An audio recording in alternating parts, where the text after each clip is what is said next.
The biggest problem in security that remains unsolved is flat networks inside the cloud and data center that allow threats to move laterally and compromise vulnerable targets. But microsegmentation using traditional firewalls is too complex and time-consuming. There's a better approach: Edgewise Zero Trust Auto Segmentation. Edgewise is impossibly simple microsegmentation. Using the identity of machines and software that are communicating, Edgewise offers the strongest protection that adapts automatically to changes. Protect any application in any cloud without any changes to your network by visiting securityweekly.com/Edgewise.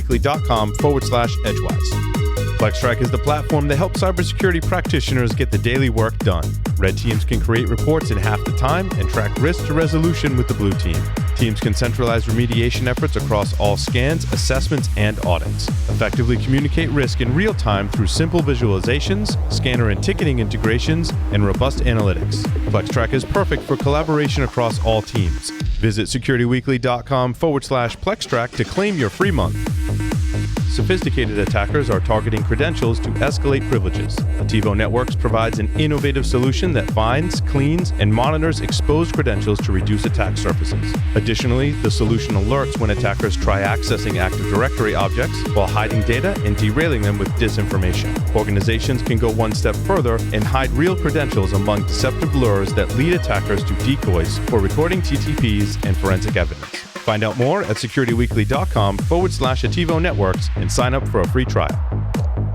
Welcome back, everyone, to Paul's Security Weekly. If you would like to have all of your favorite Security Weekly content at your fingertips, learn about upcoming webcasts, technical trainings, just wish you could hang out with the Security Weekly cast and crew and community, visit securityweekly.com/subscribe. You can sign up for our mailing list, join our community Discord server, and subscribe to all of the shows on the Security Weekly network, such as Application Security Weekly, Security Weekly News, which Doug hosts, and Security and Compliance Weekly, which Jeff is the primary host for, and many others. So make sure you do that. Are there more announcements, or is that it? That was it. Let's jump right into the security news for this week. Where would you folks like to start this evening? Security news.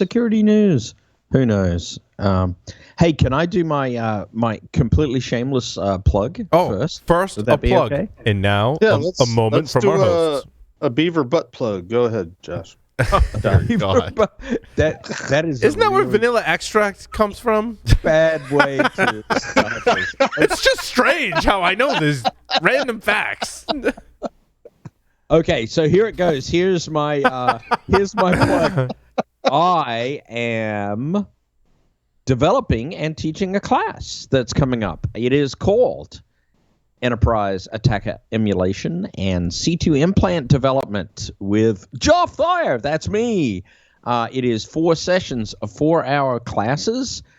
This is under the Wild West Hacking Fest / Anti-Siphon training platform / Black Hills. We got so many names for things. We have the registration link in the show notes for this evening. Actually, it's under my stories. And you probably should know a little bit about the class. So the class focuses on a demonstration of an open command channel framework, developing, enhancing, deploying such framework. You will learn about the internal details of a command channel architecture, methods to deploy in an application whitelisted context. We'll introduce you to blocks of code written in C#, Golang, and Python to achieve these goals. We will introduce some ideas to deploy existing shellcode, such as Cobalt Strike Beacon or Meterpreter shellcode within a programmed wrapper to ensure success in the age of modern endpoint defenses. Many of the techniques will be used to and can be used to evade modern defenses. You don't have to be a programmer to come to the class necessarily. It would be great if you have skills in basic scripting or even a language such as Python, but I will give you a tremendous amount of code. I'm going to give you access to a GitHub repository with an OpenC2 framework, with access to a PDF copy of all the slideware. I have a suggested prerequisite reading list, some cheat sheets, as well as a full training outline on the registration link. And this first class is occurring starting Tuesday, January 19th, 2021 through Friday, January 22nd, 4-hour sessions, 11 a.m. Eastern Time. For the first one, 12 p.m. Eastern Time for the second and subsequent sessions. So please join me in that class if you're able to do so. The cost is very reasonable. We're charging $495 a student for that material. And here's a huge plus. And actually, I'm excited about this more than anything else. 10% of the proceeds of this training effort will be donated directly to underrepresented groups in cybersecurity. Now, right now, according to the demographics, women are the most underrepresented group in cybersecurity. We have the Annie Oakleys through Wild West Hacking Fest, the Annie Oakleys group, which through our content community and marketing folks will actually be supporting that effort. The dollars will go to the 10% donation dollars will go through groups that they approve.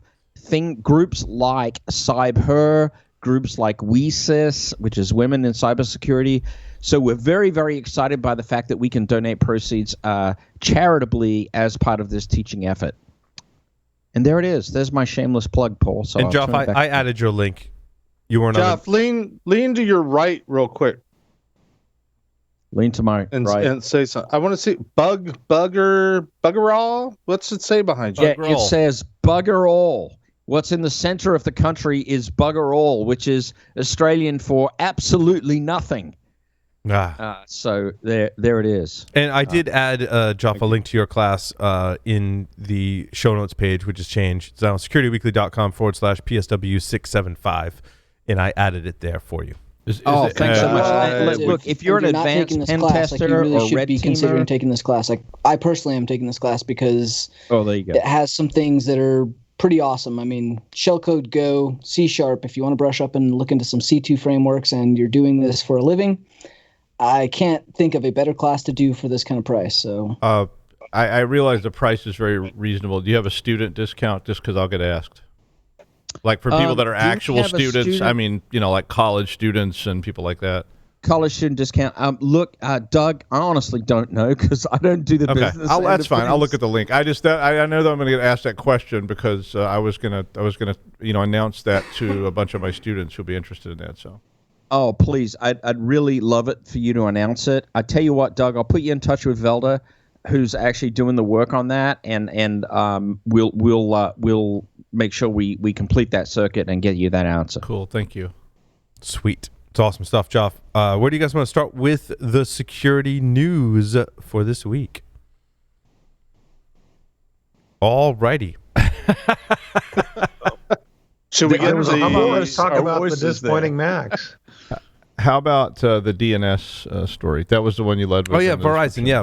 Verizon has new ways in which they want to suggest that we secure DNS, which don't we already have that in DNSSEC? What are they? Well, I don't think it's that. I mean, that was what I thought too. So when I first saw this, I thought immediately that it was just like encryption or something like that. But it's more about like a way to authenticate people with their domains. So I think they're actually DNSSEC, sort of, kind of. That's kind of DNSSEC, right? Like that's right? DNSSEC without some of the additional like.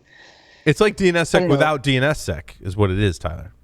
It really is. That's exactly what it is. And really, but that relies on top level domains, right? Like you end up relying on the same hierarchy and encryption or root domain DNS, authenticators that we already rely on. So I don't know. I'm still skeptical.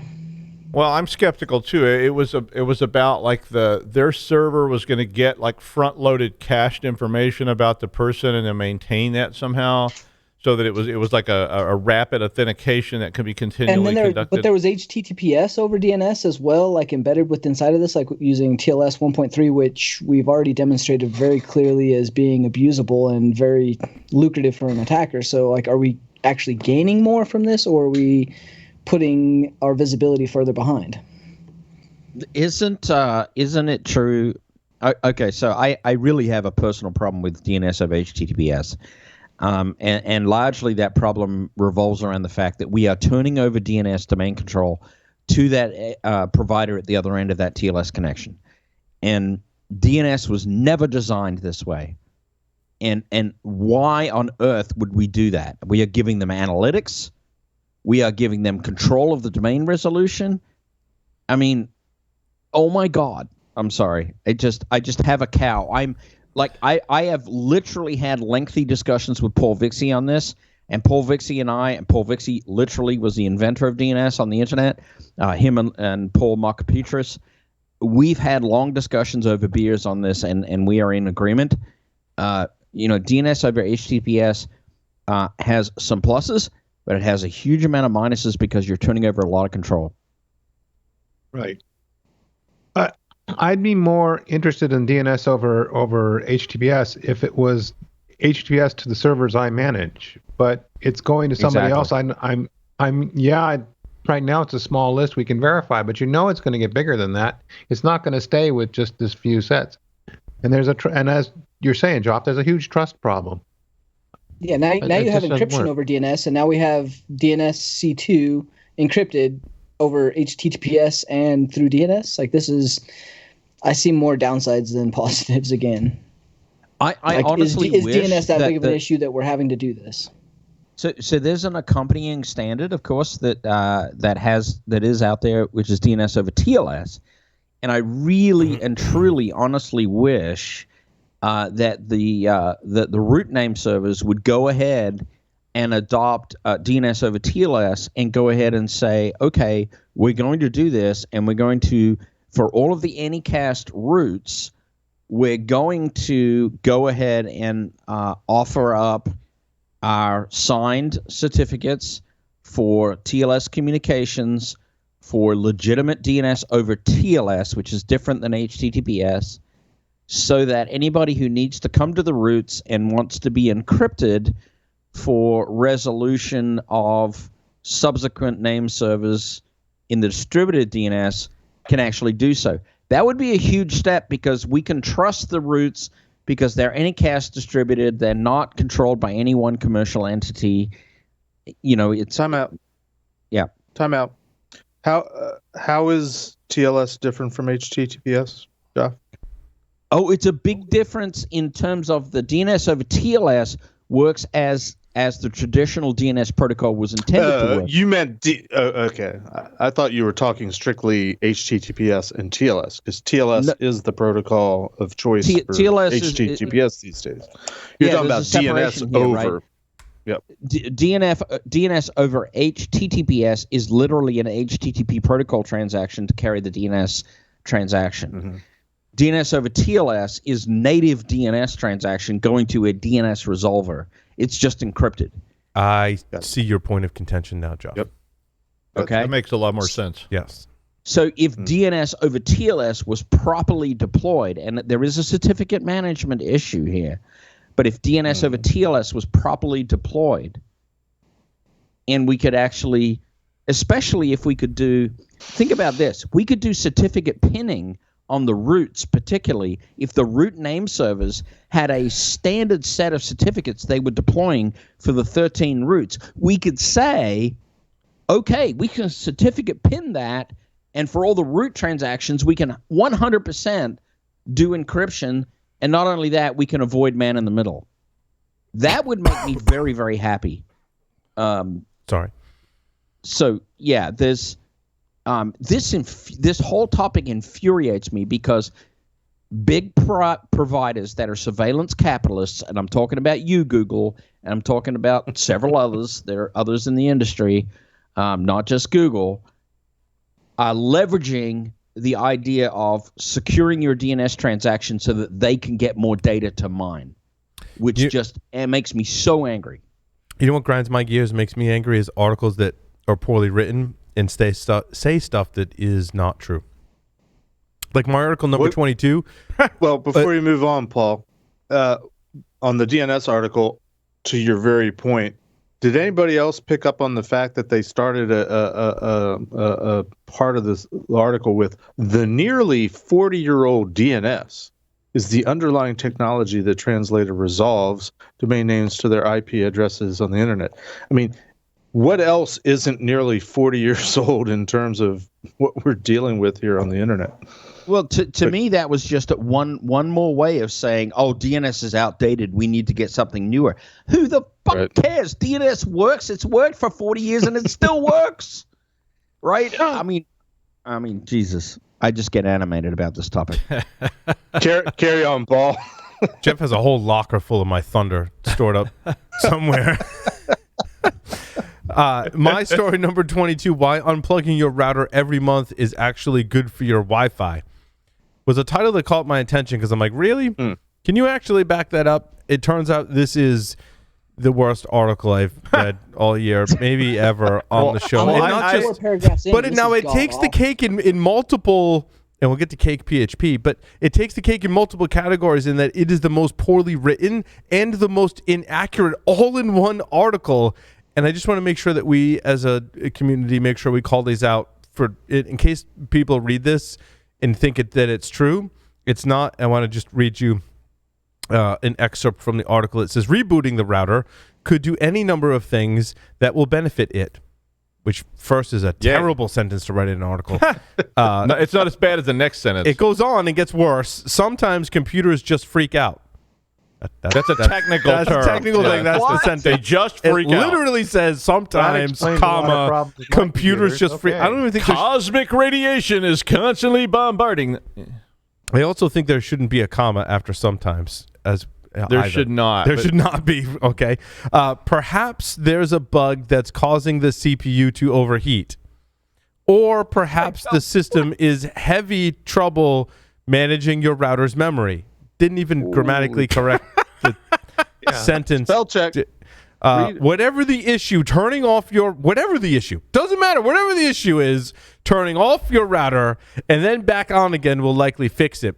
Clearly, the author has watched the IT crowd and learned that turning it off and then on again is the fix for everything. Do it real fast a whole bunch of times. Extrapolated that into routers and written the most poorly worded article I've ever read. Was this translated from some other language? I think it was automatically translated. Yeah, it sounds like a voice to text kind of. Yeah, I know it wouldn't be popular, but do we have an article trash bin kind of list? Wait, hold on. Wait, Tyler and then Joff. Sorry. I said the linked article to We Live Security is really bad as well. It actually says the exact same things, where a reboot and reset kind of are the same thing, but they're really not, where it removes the malware from the configuration somehow by rebooting and resetting at the same time. So not just this article, but the linked articles within this article are really bad. I just don't allow people to read these articles, and if they do, please correct them in their understanding or misunderstanding once they've read it, because it's really I love this is a t-shirt. Sometimes, computers freak out. That's a t-shirt right there. Yeah, I'm going to order that one. Sometimes, comma. You have to get the comma in there. I'm going to put the comma. The comma's going to be in there, no doubt. Sometimes, computersfreakout.com. Just freak out. It's not just freak out. Sometimes computers just freak out. I'm feeling the itch to buy a domain right now. Right? But that one probably is owned. Wow. Computers just freak out. Look, I'm really just wondering, this may not be a popular idea, but should we have a list of the world's worst articles right. we past X number of years? I'm just trying to do a service for our listeners and audience. And hopefully that extends to, if you talk to someone that has read this article, or one of your friends or family members brings up hey, I read this article, it says I should reboot my router every once in a while, make sure that you correct them. Because nothing. This had to be auto-translated. Oh, Joff, the author is from Australia. There you go. Yeah, you don't speak English in Australia. Oh, by the way, therefore it was translated. Sometimes computersfreakout.com I can buy for $9.99. Aww. But does it have a comma in it? What part of Australia is where the freakout goes on? Are you blocking it, Joff? I think that's in Bugger All. It's in Bugger All for sure. It's right next to Bugger All, or the dingo ate my baby. Or maybe Dom Edna clones. I'm just going to, since my story number 23, numerically the next story in my list is that Trump has fired top cybersecurity official Christopher Krebs, Which Damn, now, you got to bring that down now. but everything, yeah. So, but everything that I've read, and I don't know Christopher personally. I know he's appeared on the Risky Business podcast, and you should go listen to that episode.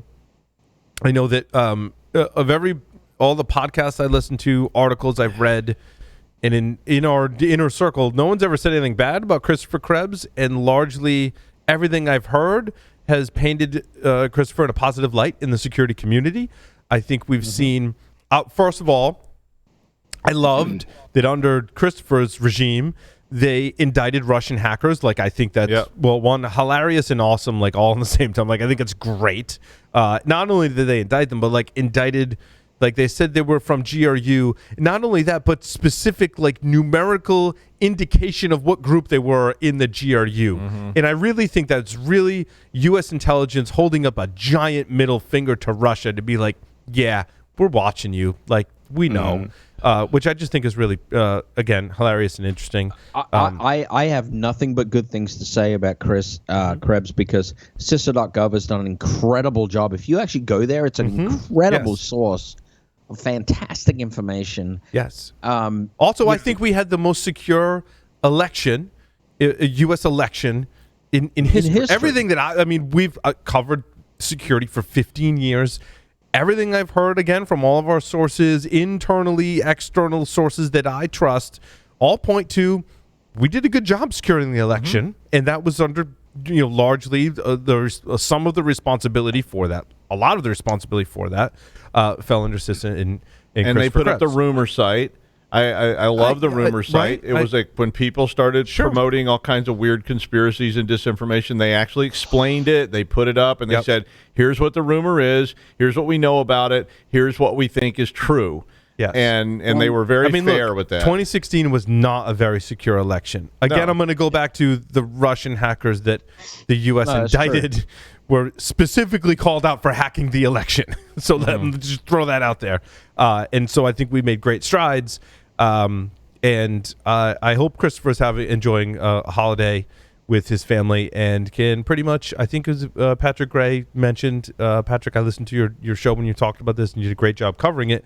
Patrick's like, yeah, and he's going to come back and pretty much get a job at wherever he wants in cybersecurity. And as well, he should. I was going to say, Chris, if you're listening or if you get to listen, we support you. If you need anything, you just call us. I'm sure you got lots of friends in the industry.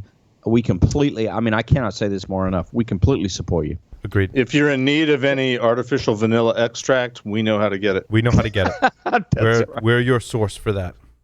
It's too bad because it's a loss to kind of the federal government at this point. Like, he was a great asset there. It's hard enough for them to hire. They have a tough time hiring people because the pay is low, and obviously you don't get much respect if you come in and you say what you think and you tell the truth. So. Alrighty.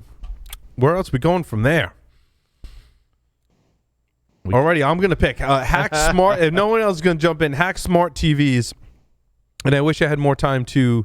I'm just happy I got any stories because I tried the new method. Gotcha. We'll get to yours, Jeff, I promise. So my story number 27, researchers find a backdoor security flaw in Tickle or TCL smart. Is it Tickle or TCL? I always called it Tickle. I always called it Tickle because wait. It was always Tickle after with a TK after it. Tickle TK. It was a graphics subsystem in Unix systems. Yes. And I called it Tickle. Then it's Tickle. Yes, it is Tickle. But this is a TV manufacturer, so I'm still going to call it Tickle just because we're old Unix nerds, most of us sitting around here. So we're going to call it Tickle. So a 3-month investigation from security researchers, one going by the handle of Sick Codes, and a Shutterstock application security engineer, John Jackson, discovered that you can access these TVs over Wi-Fi, an undocumented TCP/IP port. They use the elite hacking tool of Nmap to enumerate open ports on an Android-based TV, and lo and behold, found a whole bunch of open ports. And it says it right in the research report. It's like, if you Nmap scan your Android phone, which apparently he's done, because a lot of us nerds like to do that as, a nerd exercise. He's like, it comes back with 0 open ports. But Android on this Tickle TV comes back with a lot of open ports, and those open ports allow you to collect, delete, and overwrite files without the need for any sort of password or clearance. It doesn't appear to affect Roku-based Tickle TVs, which is interesting. The Roku platform is proprietary for one, and a much more difficult nut to crack in terms of security from what I've observed and experienced on my own network with Roku-based devices. At least it's not low-hanging fruit. I'm not saying it's, bulletproof by any stretch of the imagination. There is a link in my show notes to the actual research, which was very exhaustive and goes through numerous vulnerabilities, including some apps that talk back to China and all kinds of like weird stuff, and also reports of how popular Tickle TVs are. I've seen this on sale at major retailers quite often, right? And they're very attractively priced. They are on the budget kind of TV kind of thing, and rank pretty high in terms of popularity. So I'm wondering, here's TCL's Android offering had weaknesses. What about the other Android TVs out there? I mean, any chance they have similar oversights? It's a mixed bag. I haven't. Okay. I use NVIDIA Shield devices. I hate any software that comes with my TV. In fact, I don't even like connecting my TVs to the network. I like to have an NVIDIA Shield. Tyler's smiling. If you looked at NVIDIA Shield, is NVIDIA Shield pretty horrible security-wise too? I haven't looked at that one. That one's actually on my list. But he's smiling. The other ones are an entirely different story. Yeah. I think of an Amazon attack. TV. I think Google does a fairly good job of locking down the Pixel platform in their phones. I think when other people get a hold of Android, you can implant stuff inside of APKs and just have a field day in terms of hacking. I think it was actually Bo Bullock. Right, yeah. Bo Bullock on your team, Joff, did some research on that as well. And I think it was Amazon Fire TVs are Android with APKs and showed some backdoor channels. And I think other TVs, to answer whoever's question that was, are in the same kind of boat. Security's pretty lax. Yeah, I mean, that's actually true. I actually got a couple of the cheap off-the-shelf streaming TV devices, and some of them come – this actually shouldn't have shocked me, but it did briefly. I connected it to the Android debugger, and it was pre-rooted. I mean, you basically connected to the device. It's like, oh, I'm root. You're root. That's it. Okay. So, yeah, there's some pretty shoddy stuff going on out there. Yeah, I wouldn't. I'll link that to my story number 2, which is about that the Senate passed the IoT Cybersecurity Improvement Act. Now, will that do much? I don't know, or if it will even be signed. But basically, goes through the Senate, then the House, or no? It went to the president, so they're waiting on the president to sign. I'm sorry. So it goes through the House, the Senate, and then the president. Well, yes. It can, yeah. Gotcha. Yes. Well, that's is that the order? Is that the order? That's House? the usual order. Yes. It doesn't have to go to the House, though. The Senate can send bills forward. The House can send bills forward. Gotcha. It doesn't have to go through both. It would be a joint resolution. If you watch Schoolhouse Rock, it starts. I was going to say, I'm a bill on Capitol Hill. But it basically says that NIST has to establish lists and so forth. OMB now has to establish approved of IoT devices, which at least means somebody will start making lists of some of these things that will be accessible by everyone. So even if your own enterprise doesn't want to say, we're going to adhere to this, you can at least look at the list when you want to go out and buy some of these IoT devices and see that they're full of holes. There were a few different people kind of working on this, the minimum or at least a sticker or some indication to the consumer that it had passed some security standard. Right. We had them on the show. We did. I don't remember which episode. It was a while ago. Yeah, episode 625. I don't know if they'll sign it. They didn't say if they thought the president would sign that or not. So, but I think this is important, as we just talked about TVs. It makes sense. I mean, because if a military base goes out and they buy 100 of these TVs and they're full of holes and they're phoning home to China and you can get into them and so forth, that's a huge issue. But I think the government and military branches can govern them, have the ability to govern themselves by what they purchase. And there are other standards OMB can set standards and say you cannot purchase certain things, and that's this law says that government contracts cannot be written for things that are not on the approved list. So they would not be able to purchase things just because they want to if they're not on the approved list. Well, historically, that's generally been the case, but there's usually been thresholds. And there's loopholes too. Purchase authority up to a certain dollar amount. Yeah, and there's ways around these things depending, but I mean, at least it's something. I mean, if somebody starts at least looking at this on a serious level, because this stuff's scary. Is any of the new Apple stuff scary from a security perspective? There was couple things: the certificate revocation list, bypassing firewalls, and so there was the slowdown with the revocation list for SSL certificates. Then there was the Big Sur, which is just a terrible. What is that reference to? I don't even know what that is. Big Sur, California. Big Sur is a beach. So Big Sur, BIGSUR is the name of the new macOS operating system. Place in like California. Catalina, if you're older, Leopard, Tiger. Big Sur is a place in California, like Catalina is a place in California. So. Gotcha. They should bring back the cats. I'm just saying an ocelot. They didn't get an ocelot, so someone bring back ocelot would have been. Oh, in the episodes it's crepuscular. No, but the episodes of Archer that had an ocelot. Oh, it's just crepuscular. Baboon. Do ocelots emit anything out of their rectal region that's flavorful? Maybe we get hot sauce on artificial ginger. I don't know. Is that where sriracha sauce comes from? Could be. You just got to squeeze them just right. That's it. It's express yourself. Down to the ocelot squeezing. I don't even know where you go from there. We were trying to talk about Apple letting some of its Big Sur macOS apps bypass firewalls and VPNs. Let's do that. Okay. And then 60 vulnerabilities. That's a different conversation. Well, the vulnerabilities I think are separate. This is basically. I think we've already figured out that vulnerabilities are irrelevant based on the last segment. Well, the vulnerabilities are largely it seemed to me that they were catching up from like other macOS releases that had fixed those vulnerabilities, and then they were like, "Oh, we should apply those to Big Sur because we hadn't done that yet." So they went from 11.0 to 11.0.1 or something like that with Big Sur, and got them caught up to the vulnerabilities that were then patched in older macOS releases. So there's that. But then there's the some Apple apps bypass network extensions and VPN apps.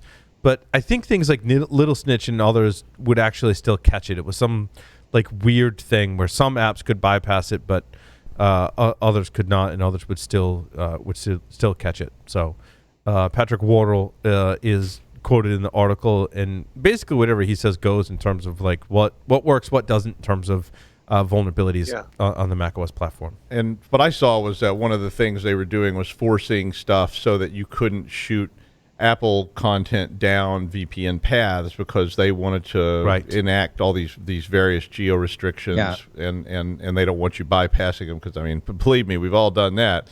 You know, it's like if you're sitting in China and you want to watch Netflix, you're going to use a VPN. Well, now they're going to say at least their apps will not use that VPN. They're going to go directly out. So they basically plucked it out of the kernel so they could make exceptions. Right. That actually concerns me too. There was issues raised around Little Snitch that I understood around that as well, because a lot of us who are actually using the macOS platform do use Little Snitch to either actually actively block and monitor, or actually at least minimally monitor, and those kind of walkarounds of that stuff.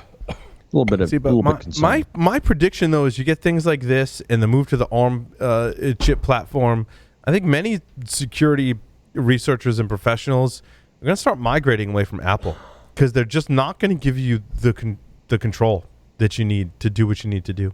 It's my prediction. Yeah. I mean, you could definitely make it too tight, and then come to the dark side. We've got Linux and get both Ubuntu and open source and both kernels that you can control and don't report back to the mothership and thing. And if they did, you can look at the source and configure it the way you want. And we have cookies.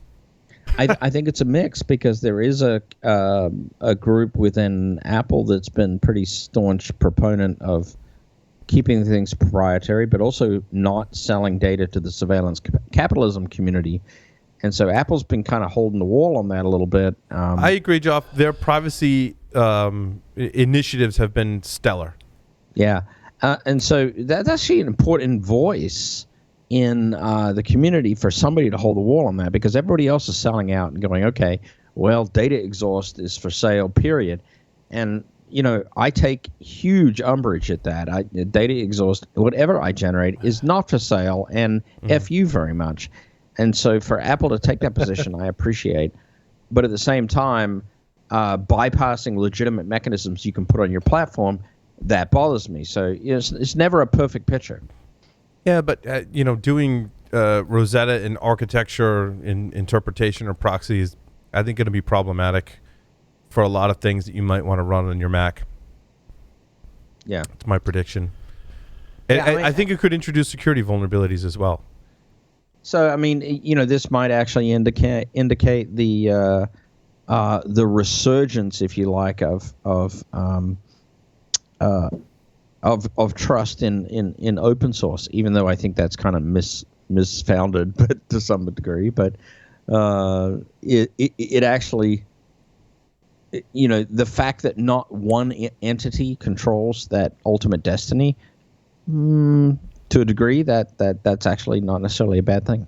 But I also think Apple's really squarely, from a market perspective, going after the commodity desktop. For those people that are like, what's ARM versus Intel? Like, I don't know. I want a laptop that works and that works 100% of the time, or as close to that as possible, and that's what I want. That's one market they're going after. And they're going after the super high-end creator, professional user that's making movies in 12K, like Johnny was showing us earlier, right? They're going after that market that's going to drop $30,000 on a workstation because they're producing movies and they want something that just works.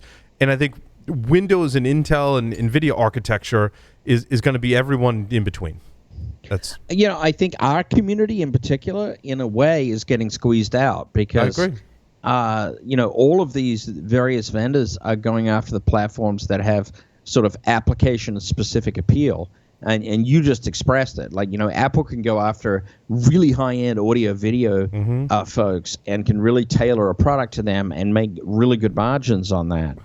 Right? Or they can go after, as they do, a higher volume general consumer market and make it work like a toaster. And the damn thing just works, and nobody's going to care otherwise. To bring a sock to that laptop platform is brilliant. It's awesome for that audience, right? Yeah. Maybe not so awesome for us. Even producing a podcast like we do, their higher end is even like way more than we'd ever need. We're not producing movies at 12K. We're producing content people consume on their phones and over YouTube on their laptops and stuff. Like I don't need to produce it at that level. I'm gonna go build PC-based hardware that I can, mess around with for my password cracking rigs, for my audio video, production and things like that. And that's, to me, that's okay. Yeah. But I it's interesting how it will impact security. I'm interested to see if there are vulnerabilities that come out in things like Rosetta that are interpreting those instruction sets, right? And the original Rosetta actually didn't have I did a quick cursory search, right? There's some references to people trying to exploit things that Apple quickly fixed. And so they are going to pay attention to security there, but I'm interested to see what happens in terms of security and in their own chipset in any case. Let's get back to more security related stuff. Like Linux. So let's talk about Linux. And by no means I'm saying Linux is great at security, because the more I use Linux and study Linux security and insecurity, it is not secure at all. They don't have any security. The assumption was you'd build your own security if you were using Linux. But it's true. It really, and the assumption also, I think, is you pay attention, right? Which is why I like to cover better. My article. Where is my article number Where's my Linux? How to pop a shell. 4752. 21. How to pop a reverse shell with a video file by exploiting popular Linux file managers. Now, this isn't Nautilus, which I found was the file manager that's built into Pop! OS. I believe Ubuntu might be using Nautilus or one of the not vulnerable ones, but there are file managers in other Linux distributions like Linux Mint, and they list out which ones are vulnerable and which ones are not. And it is how to basically you create a .desktop file, and in that .desktop file you can execute commands, and like in that command you can say, hey, play this video, but by the way, in the background use wget to go get this binary and execute it. But your video is playing just like you opened a video file, and it's a complete tutorial on that. What's the default file permissions for that .desktop? Out of curiosity. I think it's with the running user permissions, not root, would be my guess. But is set UID a thing anymore? And it is. Perhaps, no, it's still. Does it have a set UID bit set? I did not see that in the article, Jeff. So the ability to run commands as the currently logged on user, barring any other, if someone did set the set UID bit, by default, I believe that those .desktop files are with the currently logged in user. Well, the file manager has read, write, execute on the components of your or the components that you have. So it's pushing those commands into the file manager, and then so yeah, whatever you have privilege to, it could write to and execute from. Then what is it about .desktop that makes it susceptible to exploit? Because they can embed an instruction in that .desktop command, and it will execute that with other commands. So if you go to play a video, it's like it's almost like an alternate data stream that's sitting there. Like the file looks like an MP4 file, but it's really a .desktop file that says, hey, when I go into File Manager, make me look like an MP4 file. Right. I double click it. It plays the video, but in the background, it's executing commands. But as root or as the current as whatever you are is logged in. Yes, it's running it as you. So if you're root, yeah. But if you're just D White, then it's running as that. But that you can still write it onto the drive, or do whatever it wants to do. It says Ubuntu Nautilus is not affected. Okay, so it was 67 of yours, Nemo. So the ones that were affected was Nemo, Thunar, Keha, and so that was Mint, Xubuntu, Fedora, and MX Linux. Gotcha. Yeah, so different distributions use different file managers, and of course, as a Linux user, you can. One of the reasons why we like to use things like Linux is we can swap that stuff out and say, I want my default file manager to be whatever it is. Personally, I don't use it enough to really have a preference over which one that I choose, but reading articles like this in terms of security, I was like, I want the one that doesn't have security flaws. Because I'm not sure that they've fixed it, because there's not a software bug or overflow. You're basically abusing the way the application is architected, which is back to our previous conversation. Out of curiosity, Paul, and I don't mean to pick on you at all, but the two systems that you have in front of you are one or more of those Linux?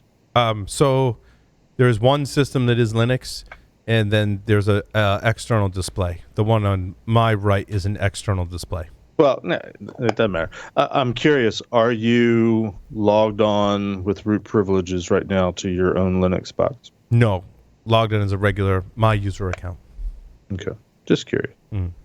Because I'm wondering if part of the problem is people often, when they have their own system, especially if they've built it with Linux, they have the root privileges if they're not just using, because people aren't disciplined to not use the root account. Yeah, generally when you install Linux, it forces you to create a regular if you're running these graphical modern ones, Jeff, they do tend to kind of push you away from that old school. Yep. Like if you install server, even then they don't want you to do it, but it's that's the first thing everybody does when you don't have the graphical environment. The graphical environment never even offers you the option to set up root when you're installing it. It sets up a user and then kind of goes through that. They generally poo-poo you logging in as root with the graphical user. Yeah, you typically wouldn't need to do that anyway because you have sudo.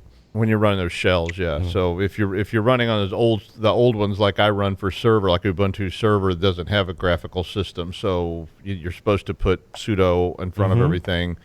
unless you just go in and change the root password and SU up to root and run as root. Oh God, is it sudo or sudo? It's sudo. Sudo. What did I say? Sudo. You start. I always say sudo because I completely disagree with you You're guys. from But Oh, here we go. Now the OS int. Where's Micah to just like totally crush me right now? Anyway, you just had to chime in completely inappropriately because are we done with this thing yet? What's the next? yeah, let's move go on. I agree. Move on. Jeff, you said you had a story. Jeff, do you have stories? Story 6 and 7. I was just happy to be able to post stories. Which one, Tyler? Paul's 6 or 7. No, it has to be one of my stories. Oh, Damn it! There was one I had 6 or 7. that I thought You we'd don't bring have up. 6 or 7. you only have 2 stories. I have 8. That has Refresh, 8 damn it. stories. I have 8 stories. F5. Five. My first story is probably most interesting.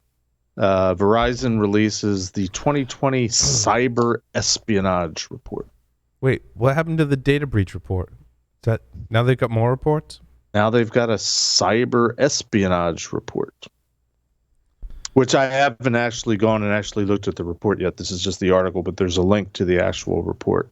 But it draws from 7 years of Verizon data breach report content and over 14 years of Verizon Threat Research Advisory Center expertise. Key findings. How much would you Industries. pay now? How much what? I said, and how much would you pay now? As you start building up the criteria there. I don't know. It's just interesting based on our conversation in the previous, actually, really the whole episode. The fact that Verizon now has a cyber espionage report, which I'm assuming talks to the threat actor attribution, the likelihood of needing to pay attention to certain vulnerabilities based on attack vectors and based on what the bad guys are doing. My comment would be, having not actually read the actual report yet, is I find it interesting that it seems like a lot of this, because we have these frank discussions like we did earlier, that, okay, it's kind of silly to just keep chasing our tails around vulnerabilities, and yet the whole industry is propped up on that. So we've got to come up with creative new ways of slicing it and dicing it and looking at it and making it seem intriguing. And, oh my gosh, we got to do something about this. So we're in this internal conflict, I think, very often. Speaking of different groups, my story number 6. You've got no rebuttal to that, Paul. No. Come on. Wow.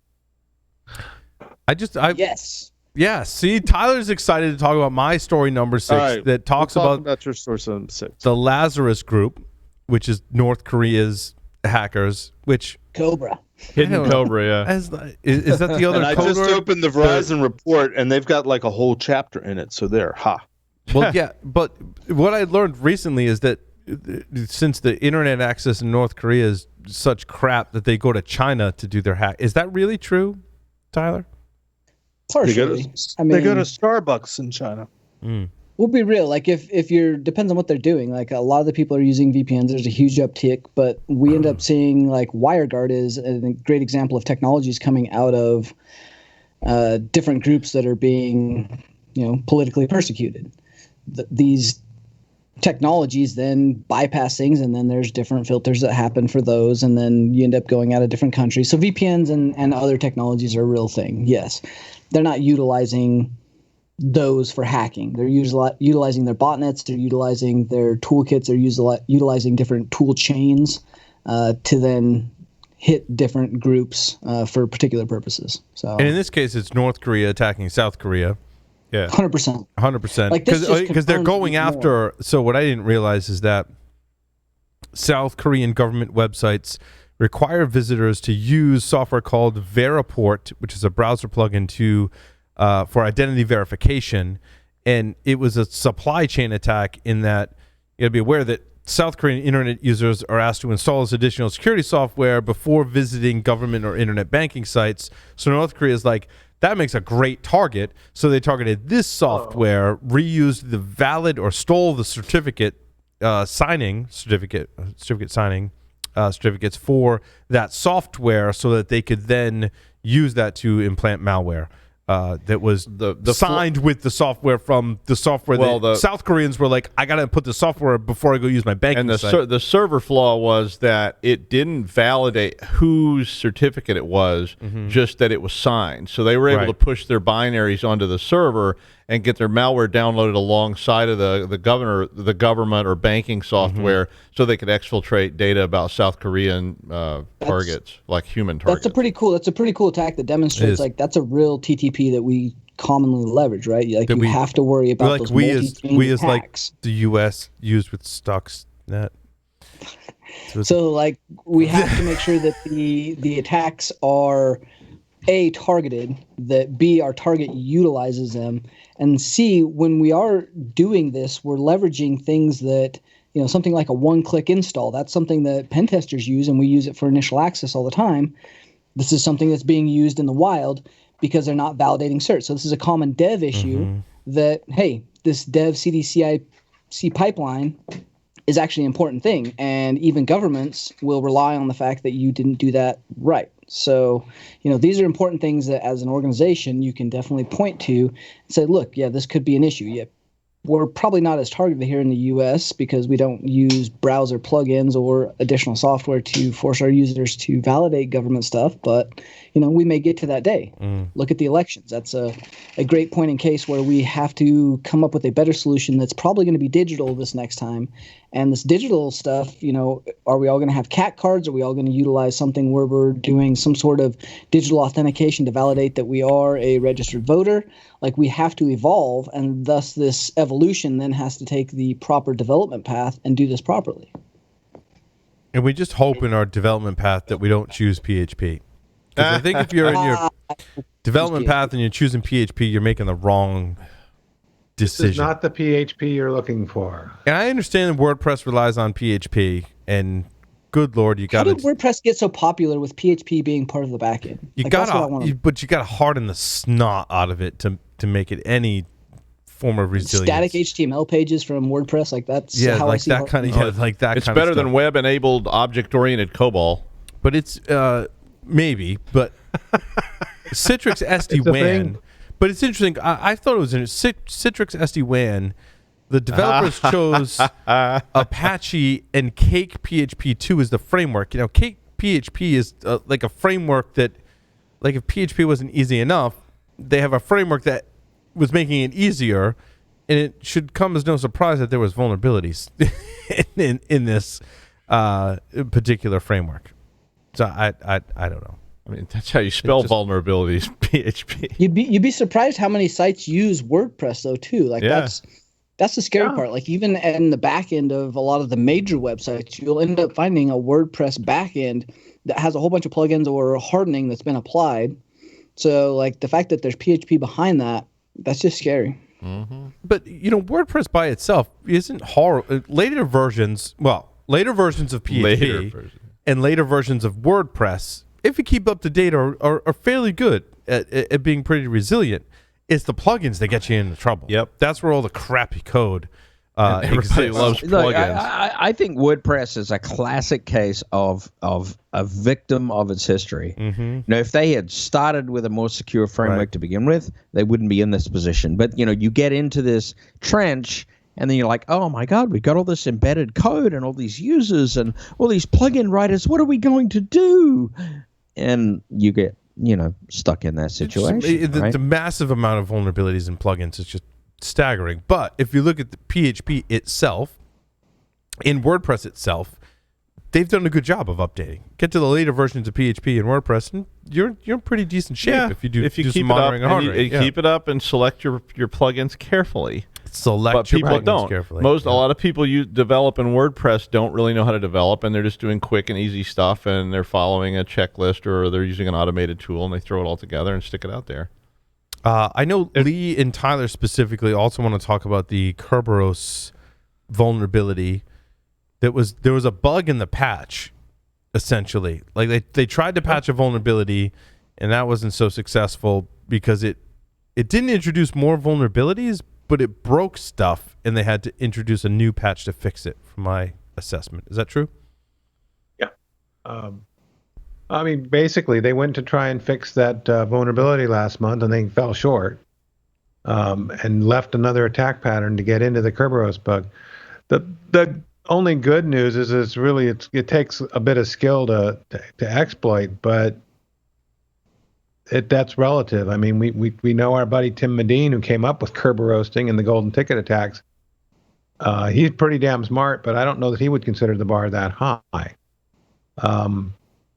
So, and it's always nice to patch things again, right? Just because you fixed it once, fix it again. Kerberos is one of those weird beasts. Yeah. Which is ironic because literally does represent a beast from mythology. It's because it's almost 40 years old.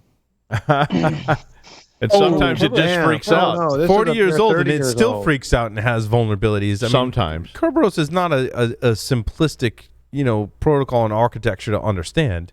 There's a lot of complexity in there, and complexity then breeds misunderstanding, misconfiguration, and can have holes in it, Jeff. I mean, I think a lot of it is that Kerberos is integrated so deeply with inside of Active Directory, right? And Active Directory in and of itself, and the way that it utilizes Kerberos, is very, very complex. Mm-hmm. You start to talk about constrained delegation or unconstrained delegation or OU permissions, where you're dealing with Kerberos and constrained delegations, those different paths where Kerberos is being leveraged in order to utilize permissions or authentication, and those fall with inside of the Active Directory, nomenclature, which is crazy complex.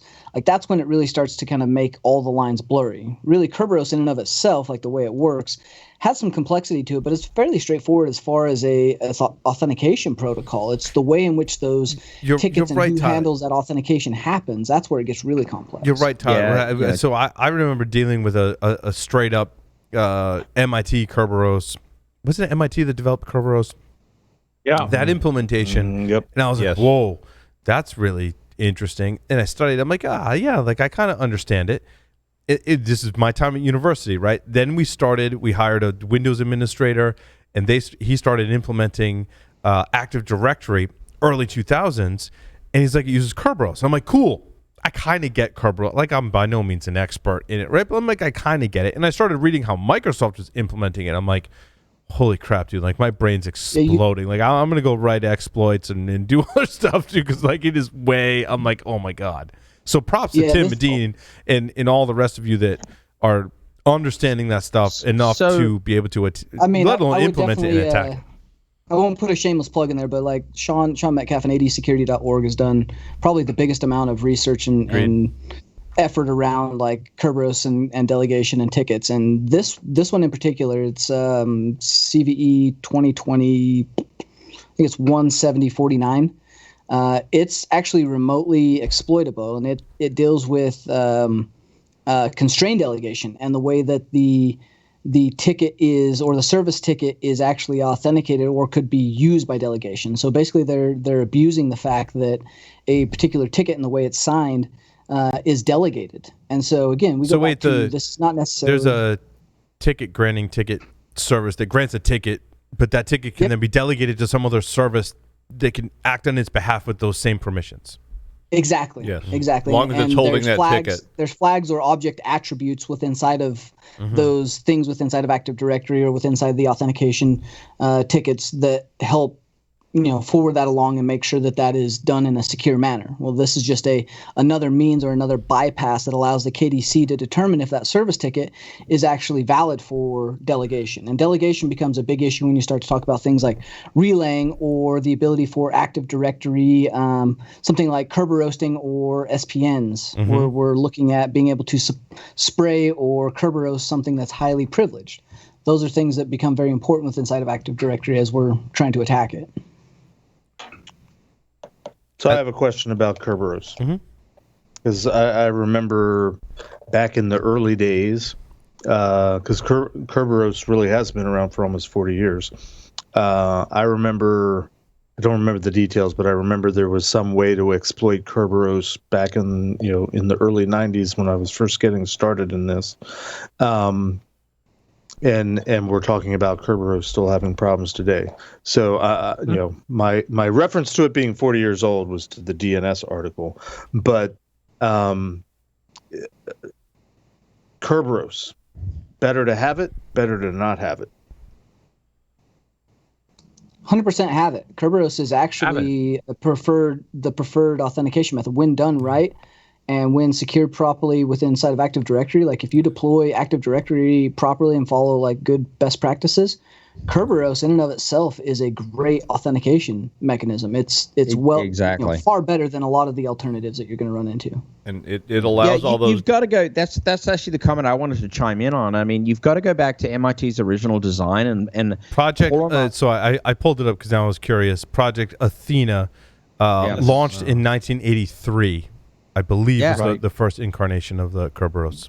And it's really been well researched and well thought out. I did just read it. I don't remember that much. I can't keep that much in my brain. It was developed by. Oh, hold on. I just read it. Developed Project Athena. Needman and Schroeder symmetric key protocol is what it was based on, which was earlier and actually predated Kerberos. So I don't know about you, Paul, but I ran a system for many years, the Andrew file system, that was incorporated Kerberos 4 at the time. Yep. And was popular in universities, Joff. for Unix-based systems. Yeah, we had authentication protocols based on Kerberos that were homegrown, that were basically like implementations of Active Directory, what we have today. Universities developed those on their own, and largely they were based on LDAP and Kerberos. Kerberos, right? Basically, and downloaded the Project Athena. Honestly, Kerberos was really, really solid, and we all trusted and depended on it. And the entire university community actually got quite nervous when Microsoft took it up and started adapting it for its own. And so I think what we're seeing out of these vulnerabilities is the Active Directory adoption and, in fact, weakening of some of the security mechanisms over time to suit the functionality that now is coming to the forefront and continues to be a subject of research. But it's not based on the purity of the protocol itself, the research itself. It's really based on the adaptation into Active Directory where we're seeing the vulnerabilities. Yeah, Windows 2000 and later use Kerberos as their default authentication mechanism. Yep. Kerberos and Active Directory in and of itself, when deployed properly, is highly robust. Like I can't emphasize how secure Active Directory can be when done right, but it is that continual progression of what it's come from and properly implementing best practices and continually migrating to that continual security, model of Active Directory. That's where it becomes a little bit more difficult. Other stories. I would like to point very quickly to my story number 8. And this is sort of in your really bad article category, as it turns out, Paul. Data breaches bring more bad news for the travel and leisure industry. And they talk about how there's been recent incidents with Expedia, Booking.com, and Hotels.com. They go on to talk about how according to their studies, whatever that is, 74% of consumers said they're not going to shop at places that have been breached for months. See, Jeff, this comes back to what we were talking about earlier this week, right? Around the, how do we make good recommendations for family, friends, and the holiday seasons as shopping comes up? And it took a little bit of thinking before, you and I both could come up with a valid way to, make good recommendations around online shopping and personal privacy. Yeah, it's true. And to give that a little bit more context, somebody in my company is trying to put together a blog of, because you can't throw your money into the bucket at the Salvation bell ringing person because you're not at a store. How can you still give? So they wanted to provide a blog and list a bunch of charities that would be good to give money to in the season of giving. But they had this brilliant idea of we should run it past our own security people to make sure that we're recommending sites that are secure. So I took it upon myself to take a look at all the sites that they were suggesting to try to see if they were good, but also, what are the things that you can look for legally and more or less as a consumer to know whether you should be, putting all your financial information up on a site or not. So it was an interesting exercise, and I had Tyler double check a few things for me. And I appreciate that, Tyler. What was infuriating, though, was I spent, what was that, Tuesday that we were working on this, Tyler? I spent a couple hours looking at like a dozen different websites, going, just looking at the sites, seeing what they said about their security, looking at page source to see if there was redirects to, third-party sites and stuff like that. Swear to God, by 2:00 that day, I had an email from Amazon where the subject was, "Are you considering giving during the holiday season?" I'm like, damn it. Piss me off so bad. Amazon and Google are always listening. Man, they're just like relentless. But on so that's an important point, Tyler. On this article, it was weird because, and this is where it gets into like a hokey article. They're like, the fact that companies are, being breached, and that means consumers aren't going to use them. This illustrates the significant risk facing businesses today and emphasizes the importance of using technologies that de-scope organizations from the requirements of PCI DSS. Because that is what's going to ultimately make you secure, is avoiding having to follow any kind of security standard like PCI. You say Satan security standard? Yes. Freudian slip. Who knows what I said? Sometimes security standards just freak out. you love that quote, don't you? I really do. Sometimes computers just freak out. Yeah. Like if that doesn't embody what we've been doing in our entire hobby and career. It's not just our career, it's our hobby and our pretty careers. much explains right? it all. Explains it all. Like, okay, my work here is done. Right, It's like sometimes they just freak out. As crappy as that article was, it did capture the whole computing technology. It really did. Get that tattooed somewhere. Yeah. Satan. No, I mean, from what we were looking at and like really thinking through from a consumer standpoint or even a security practitioner standpoint that is savvy and knows where to put a credit card in or not, like how do we actually protect ourselves? And the only thing we could come up with is use a credit card that has good policies. Yeah. Or look into adopting one of the kind of new hipster as Jeff would say, millennial buy-in kind of companies, which is like privacy.com, where they're issuing one-time PANs. You have a one-time credit card or a credit card that's for a specific company or service subscription, and that is tied only to that. And it's got limits, it's got rates, it only allows that authorization from a specific company, which I think is a novel idea. And I think that's where eventually everything is going to end up going, where we have multiple, electronic pay cards that are for specific use cases that we leverage for different things that have, specific limits. So it limits our risk and the bank's risk to the amount of money that's spent. But I don't think that adoption, like Jeff was saying, is very widespread at this point. Well, I don't want to dispute your calling it novel or not. I sort of lump it together with a PayPal or a Venmo or a Google Pay or Apple Pay. I mean, it's basically you've got third parties that are holding your payment card information that you've given it to them once, and presumably they're keeping it secure, and then they're offering some sort of alternative token or method, or it's your account and this is the card you have on file. So it's eliminating the need for putting your credit card information into a website, whether you can tell whether it's secure or not, or where it's going once you type it in. To me, that's sort of, I don't know what you would call that category, but inserting a third party that's holding your card information rather than having to submit it every time, that's probably the best alternative. Because one of the things we ended up deciding was if they offer PayPal, just do PayPal. And that's essentially the same thing as what you were saying in terms of using a one-time credit card number. That's unique. Yeah, it is a little bit novel, but it's not that much different at the end of the day from a PayPal, because some third party is holding your payment information and will complete the process. Yeah, and I think that's kind of transaction. the big security caveat to this, right? Is that until there's more vendors that are doing this kind of novel approach where there's the one-time PAN option, this becomes a all eggs in one basket. That means I'm fully trusting that, privacy.com has their security shit together and is not going to get breached with, my real data in there.